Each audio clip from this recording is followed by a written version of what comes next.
Rutherford Issues here on WGNS is made possible by our friends at Middle Tennessee Electric. You know, they've got a pro solar program committed to educating members on the process and helping you achieve your renewable energy goals. Find out more at mte.com/pro-solar.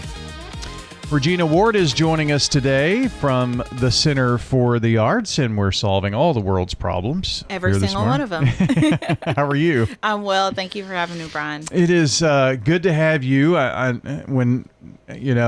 just want to say, first of all, that Heather and your staff, they do a wonderful job each month promoting what's coming up, you know, the things that are happening, having some of the performers come in and share with us what you've got going on. Yeah, they're awesome. And just a great staff. I am so lucky.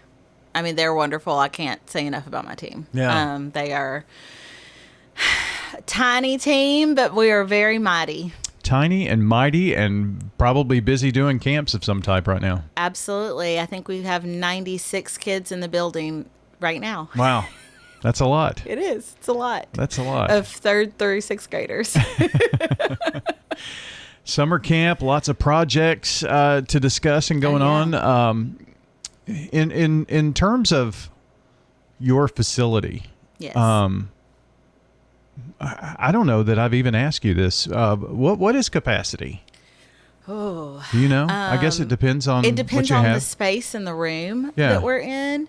I think the building capacity is about 250, 275, and I say that because when we used to have our fundraiser on the street, when we do the bash on the street, we talk about moving inside. It's really not applicable from a fire code perspective Just can't for us do it. to move all of those people inside. So that's why I know that number in particular. Yeah. The theater itself is 175. Okay. Well, when you add almost 100 kids and then staff and whatever, you're talking Yes. about a full place. Yes, Really. we are. It's tight. It certainly is. And, for those who have not been in our space or have only been into the theater proper, we don't have additional classroom space. So we have a small rehearsal room in the back that is deemed the mirror room because there are mirrors in there. But there's not a lot of ample space for large groups. And so that's something that we certainly have to be creative with on how we distribute the teams and each group throughout the building. And it makes for a fun game of Tetris. But also, what we know and love is that our building is about 117 years old. And you know this, I grew up here, and so I love it as the library. Yeah. From my childhood, and so It was post office prior to us. That's right. Yeah. It was post office prior to us. But we've had a couple of community members that remember it as the post office. Really? Who have come and said, I mailed letters, to my loved ones at this building. And I don't know, I think that's amazing. And so certainly part of what we do and what we are looking to do more of, especially in the coming year, is just to pay a little bit more of homage to the post office element and talk a little bit more about the historic nature of that space. But in the meantime, we do a real good job of using every nook and cranny. I know you do. I've seen it for sure. And when you talk about, all that the Center for the Arts has, I'm sure you have people say to you, Center for the Arts. Okay, so what do you do? That's right. What do you tell them? I usually tell them it's more than just community theater. And I don't say that because I don't adore community theater. I certainly do.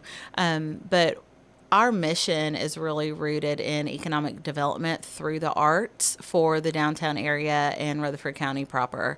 I think that's important, number one, because the fine and amazing folks that set that up 30 years ago, that was really a groundbreaking thought process. Sure. And is certainly what the arts provides from a a large community element. And what I like to be able to tell people that we do within that is provide cultural arts opportunities. So whether that is performance of a vocal scenario from our vocal teachers and their students, our partnerships with the Tennessee Philharmonic. We just did that patriotic review right before the 4th. We always have some sort of art exhibit or historical exhibit. We have the Shacklets exhibit of downtown Murfreesboro through the years right now in the gallery. That element is free to the community, and we really want to be able to showcase it because those are stories. And I like to think that we are a keeper of stories from a historical perspective, but also a creator of stories, whether that is on the stage or through a process of visual art, or people just learning to build community together within our walls. And I'll say this, you don't have to say a word, but, there are several factions of our arts community that are scattered and shattered through the county, through the region, mainly because there's no one big, grand, good place to do some of that stuff. And so, maybe there would be more opportunities for the Tennessee Philharmonics to come in, but you're doing classes, you're doing shows, Yes. and it's full. And so those are opportunities in a growing community. And as we continue to grow, we know that the arts are important. We see that there's a portion of this growing community that want the arts. And so, trying to keep up with that, I'm sure is difficult. I know you've got a big ADA project going on right now just to make the place a little more accessible. That's exactly right. And to your point, we have a very large arts community here, and we certainly want to be able to serve them, whether that's within our school system or within adults in our community and our homeschool community. Yeah. Our Sweet Theater has 126 seats on a really good day, and down the road, our neighbors and good friends in Woodbury have a little over 200.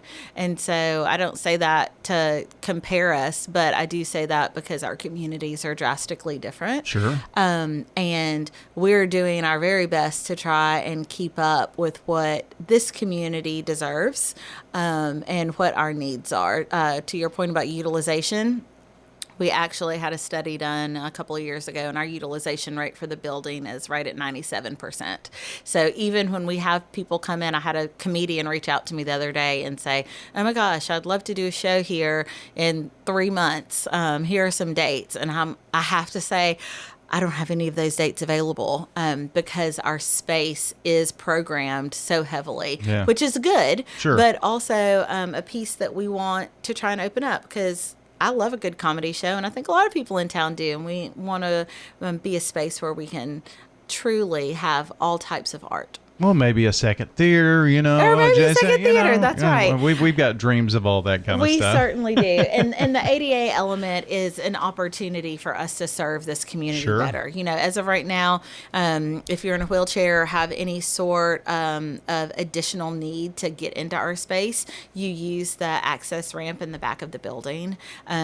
And that's just really not the experience that we want for all of our patrons. And so we're so thrilled. I mean, truly, between Main Street Murfreesboro, Smyrna Ready Mix, the Christy Houston Foundation, and the state of Tennessee, we're able to piece together almost $400,000 for this project, and it's going to be beautiful, and we are so excited. So the front side is going to see a little transformation soon? It is. So if you are looking at the buildings, if you're standing on that bricked sidewalk, the left-hand side where our gallery windows are, that is going to become the new entrance, and it will come out a little bit further, and there'll be stairs that enter in on that side, but where our sign sits, there will be a graded ramp entry that enters right in on that pavilion area, so that everybody will be able to enter into the building in the exact same place and space and have access to that. And then on the right side of the building where our current entrance is, we are going to have our version of a statue garden. And so we'll have some planters that kind of make that area a little bit more of a seated area. And we'll have 2 commissioned art pieces that do pay homage to the post office history and the library history of this building, and give some space for people to just sit and read or enjoy conversation. Yeah, that's going to be the fun to see that transformation from the Center for the Arts. Regina Ward is here. When does that project start? So the bidding process for contractors will kick off in about the next 10 days. And so the hope is that we will start work by the end of August. And it feels like a really big project to us, but in that world, it's not a massive project. And so the hope is that that project will be done by end of November, beginning of December of this year. Okay. So for the fall season, we may have to excuse our mess kind of things, right? A little bit. Yeah.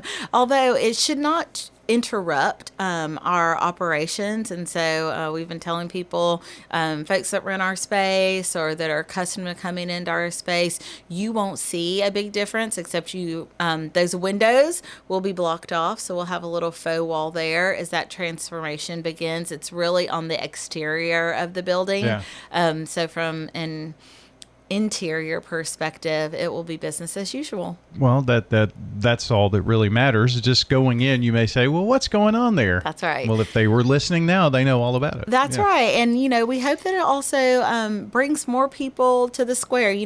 Everybody wants to look and see what's happening. And so we hope that you will come downtown, patron our amazing restaurants and shops in the area and spend a little downtown time.